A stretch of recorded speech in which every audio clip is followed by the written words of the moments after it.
సింపుల్గా టేస్టీగా chicken fry చేసి చూపిస్తాను, చూసేయండి. టేస్ట్ అయితే అదిరిపోతుంది. నేనైతే హాఫ్ కిలో చికెన్ తో ప్రిపేర్ చేస్తాను. చికెన్ నీట్ గా వాష్ చేసుకుని సైడ్ పెట్టుకోవాలి. తర్వాత పాన్ లో ఆయిల్ వేసుకుని, ఆయిల్ హీట్ అయిన తర్వాత చికెన్ వేసుకుని బాగా మిక్స్ చేసుకుని మూత పెట్టుకోవాలి. చికెన్ నుండి వాటర్ రిలీజ్ అవుతుంది. ఆ స్టేజ్ లోనే కొంచెం పసుపు యాడ్ చేసుకోవాలి. నెక్స్ట్ అయితే ఆనియన్స్, గ్రీన్ చిల్లీ కూడా వేసుకుని అవి మగ్గిపోయిన తర్వాత జింజర్ గార్లిక్ పేస్ట్ కూడా వేసుకుని బాగా కలుపుకోవాలి. నెక్స్ట్ కొంచెం కర్రీ లీవ్స్ కూడా యాడ్ చేసుకుంటే టేస్ట్ బాగుంటుంది.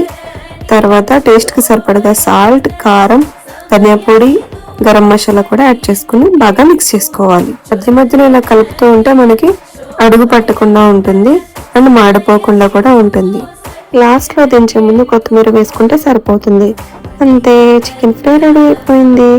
మీకు ఈ వీడియో నచ్చినట్టయితే లైక్ చేయండి, షేర్ చేయండి, సబ్స్క్రైబ్ చేయండి. Follow for more.